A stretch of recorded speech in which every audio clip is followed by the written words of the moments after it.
Tervist, siin on Mõtlemaatika ning täna kavatseme lahendada läbi 2021. aasta matemaatika riigieksami.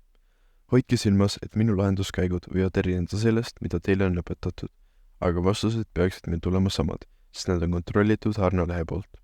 Ülesanne 1. Klass, kus õpib 32 õpilast, osales koolide vahelisel statistikavõistlusel ja võitis hea esinemise eest auhinnaks 24 kinopiletit. Kinopileti saajat otsustati valida juhuslikult. Selleks võeti 32 ühesugust ümbriku, neist 24 sisse pandi pilet ja 8 ümbriku jätti tühjaks. Kõik ümbrikud suleti ja õpilased valisid üksteise järel nende seast ümbriku. Esimene küsimus. Kui suur osa sellest klassi õpilastest jäi kinopiletist ilma? Ilma jäänud õpilaste osakaalu arvutamiseks jagame kinopiletist ilma jäänud õpilaste arvu õpilaste koguarvuga, ehk siis 8 jagatud 32-ga. Milleks on 0,25. Teine küsimus.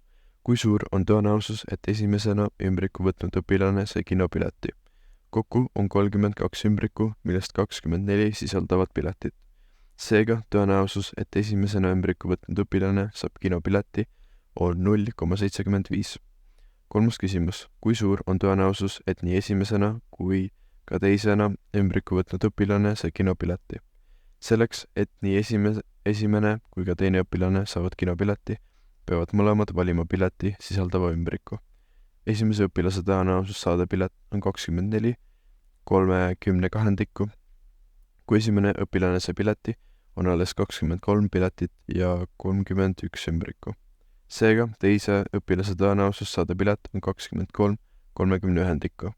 Kokkuvõttes leiame mõlema sündmuse toimumise tõenäosuse korrutades need ning saame vastuseks 0,556. Sellega lõppes esimene ülesanne. Ülesanne 2. Lihtsustage selline avaldis ja arvutage selle täpne väärtus, kui alfa võrdub pi jagatud 6-ga. Selle ülesande jaoks tuleb teada trigonomeetria valemeid.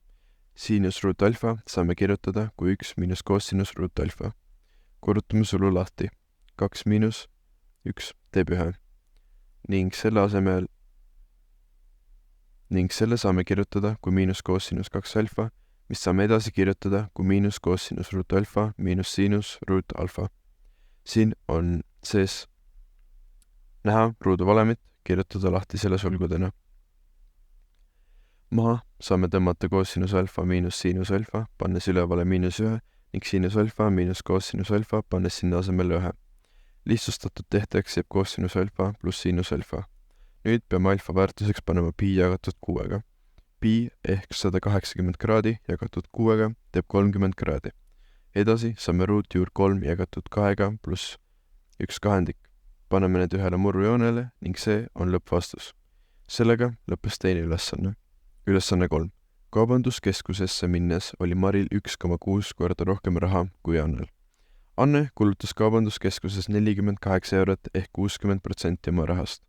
Selgus, et tema kulutatud rahasumma oli 2 korda väiksem kui Mari oma. Mitu protsenti oma rahast kulutas Mari? Leiame Anne esialgse raha hulga. Annel oli 48 eurot, mis moodustas 60% tema rahast. Seega, kui tähistame Anne esialgset rahasummat A-ga, saame järgmise võrrandi. Lahendame selle võrrandi, et leida A. Vastuseks saame 80 eurot.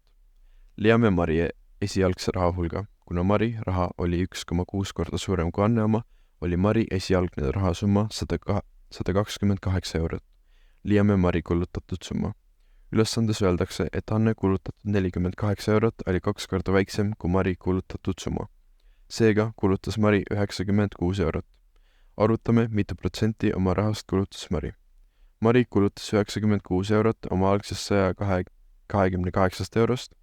Vastuseks saame 75%. Sellega lõppes kolmas ülesanne. Ülesanne 4. Vaatluse käigus selgus, et bakteritega kaetud ala suureneb iga tunniga 18%. Vaatluse alguses oli bakteritega kaetud ala suurus 4 ruutsentimeetrit.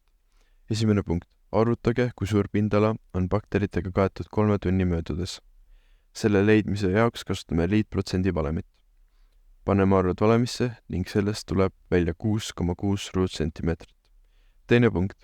Mitu tundi on möödunud vaatluse algusest, kui bakteritega kaetud pindala on 15 ruutsentimeetrit. Vastus ümardage ühelisteni. Sisestame samad andmed uuesti. kui nüüd teame suurt A-d ehk lõppväärtust ning otsitav on aeg. Viime 4 teisele poole, jagades 15-ga. Kasutame logaritmi, et lahendada t. Jätame t vasakule poole ning kõik muu viime paremale, jagades need 2 ning saame vastuseks ligikaudu 8 tundi. Sellega lõppes 4. ülesanne. Ülesanne 5. Lemmikloomade poes olid müügil hamstrid hinnaga 10 eurot tükk ja kanaarilinnud hinnaga 15 eurot tükk. Kõik poes müüdavad hamstrid ja kanaarilinnud maksid kokku 360 eurot. Ühel päeval pääsesid omaniku hooletuse tõttu 2 hamstrit ja pooled kanaarilinnud vabadusse. Põgenenud loomade ja lindude müügist oleks omanik saanud 140 eurot. Esimene küsimus, mitu hamstrit ja mitu kanaarilindu oli poes esialgu? Olgu hamstrite arv poes X ning kanaarilindude arv poes Y. Hamstri hind on 10 eurot, seega koguhind oleks 10 X-i. Kanaarilinnu hind on 15 eurot, seega koguhind on 15 Y-it. Kõigi loomade koguhind on 360 eurot. Saame sellise võrrandi nende andmetega. Teine tingimus ütleb, et kui 2 hamstrit ja pooled kanaarilinnud põgenesid, oleks nende väärtus olnud 140 eurot. Seega 2 hamstrit maksavad kokku 20 eurot ning pool kanaarilindudest maksaks 7,5 Y-eurot. Lahendame nüüd selle võrrandisüsteemi. Y-väärtuseks saame 16. Järgmisena saame panna selle Y-väärtuse algsesse võrrandisse, et leida X. X-i väärtuseks saame 12. Teine küsimus. Omanik otsustas, et hamstrite müügihinda ta ei muuda. Millise hinnaga peaks omanik müüma kanaarilinnud, et alles jäänud hamstrite ja kanaarilindude müügis saada endiselt 360 eurot? Kuna 2 hamstrit oli puudu, korrutame 10 hamstrit 10 euroga ning saame 100 eurot. Lahutame selle kogusummast ehk 360 eurot ning saame vastuseks 260 eurot. Jagame selle summa poolte kanaarilindudega ning saame, et ühe kanaarilinnu uus müügihind peaks olema 32 eurot ja 50 senti. Sellega lõppes 5. ülesanne. Ülesanne 6. Esimene punkt tuleb lahendada selline võrratus. Korrutame sulud lahti ning viime kõik vasakule poole. Alles jääb meile x ruut miinus x miinus 2 võrdub 0-ga. Lahendame nüüd ruutvõrrandi, kasutades Viete teoreemi. Saame, et x1 tuleb miinus 1 ning x2 tuleb 2. Sellega tekib meile selline võrratus. Pannes x-i väärtused x-joonele, alustame joone tõmbamist ülevalt, sest kõige suurem astmega x on positiivne. Kuna me otsime väärtuseid, mis on võrdsed või suuremad kui 0, jääb hulk ülesse poole ning vastus on selline. Teine punkt tuleb lahendada selline võrratussüsteem. Alustame ülemisest, korrutades sulud lahti ning viies kõik vasakule poole. X-ruudud saame maha tõmmata ning saame, et x võrdub või on väiksem kui 4. Võtame alumuse võrrandi ette. Korrutame terve rea 15-ga. Vasakule jääb miinus 8 x-i ning paremale miinus 24. Jagame terve rea miinus 8-ga ning saame, et x on suurem kui 3. Pannes arvud x joonele, alustame joone tõmbamist ülevalt ning hulgaks jääb alumine piirkond. Vastuseks saame, et hulk on 3-4. Sellega lõppes 6. ülesanne. Ülesanne 7. Täisnurkse kolmnurga ABC kaotati AC pikkus 8 cm ja pindala 60 ruutcentimeetrit. Esimene punkt. Arvutage kolmnurga ABC ümbermõõt. Kuna tegemist on täisnurkse kolmnurgaga, saame kasutada tavalist kolmnurga pindala valemit. Pannes arvud olemisse jääb otsitavaks meil külg BC. Korrutame tervet rida 2-ga ning siis jagame terve rea 8-ga. Saame, et BC väärtus on 15 cm. Et leida külg AB, saame kasutada Pythagorase teoreemi. Vastuseks saame 17 cm. Ümbermõõdu leidmiseks liidame kõik küljepikkused kokku ning saame vastuseks 40 cm. Teine punkt. Kaatetil BC asub punkt D nii, et lõik AD poolitab teravnurga BAC. Tehke tekstile vastav joonis ja arvutage kolmnurga ADB pindala. Joonis peaks selline välja nägema. Et leida pindala, teame, et BD jagatud CC on sama, mis AB jagatud AC-ga, mis 17 jagatud 8-ga. Me ka teame, et BD pluss DC võrdub 15-ga ning eraldame sellest külje DC. Paneme DC väärtuse algsesse võrrandisse ning eraldame sellest külje BD. Korrutame terve rea 8-ga, et saada lahti murrust.